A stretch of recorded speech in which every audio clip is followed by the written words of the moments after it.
দামাদামি করার ক্ষেত্রে আমার মনে হয় অবশ্যই মেয়েরা। আসলে সেরকম ভাবে বাজেট মানে যা পছন্দ হচ্ছে সেটাই নিচ্ছি। ঈদের বাজেট এটা আসলে ডিপেন্ড করে, লাইক এত বেশি না। আমার নিজের জন্য আমি 3000 রাখছি।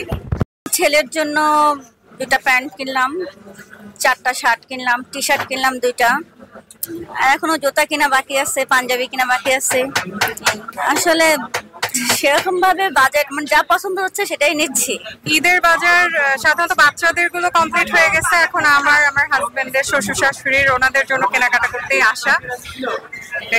আপনার ঈদের বাজেট কত?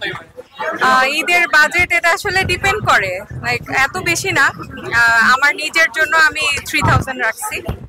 আর যা কিছু এটা মানে আসলে ওইভাবে করে হিসাব করা হয়নি। হাজবেন্ডের জন্য নিব, সেটা হাজবেন্ডকে সাথে নিয়ে এসে নিব, কারণ ওর মাপটা তো আমি জানি না। দেখা যাচ্ছে যে ও আসলে ও একসাথে নিয়ে যাবে। এবারে ঈদে কি আপনার হাজবেন্ডকে কি কিছু কিনে দিচ্ছেন? অবশ্যই দিচ্ছি, এবং that will be a surprise. আমি এখনো তাকে কোনো কিছু বলি নাই, আজকে ইনশাআল্লাহ কিনবো। আচ্ছা, এবারে ঈদ করার পরিকল্পনা আছে কোথায়? ঢাকাতে। ঈদ এবার ঢাকাতেই করবো ইনশাআল্লাহ। গ্রামের বাড়ি বগুড়াতে, তো এবার যাওয়া হচ্ছে না, ইনশাআল্লাহ কোরবানি ঈদে। বাজারে পণ্যের দাম কি রকম দেখতেছেন?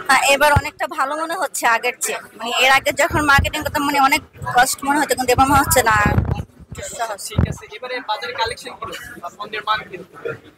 কালেকশন তেমন একটা নাই, মানে আগের যে অনেক কালেকশন ছিল এরকম তো আমরা পাচ্ছি না, খুঁজে গেছি। বাবা মার জন্য অলরেডি কিনেছি, তাদেরকে পাঠানো হয়ে গেছে।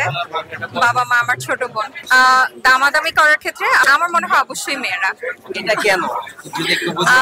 আমার মনে হয় যে ছেলেরা বোধহয় খুব একটা দর কষাকষি পছন্দ করে না, কিন্তু আমরা সবসময় চাই একটু রিজনেবল রেঞ্জে কিনতে।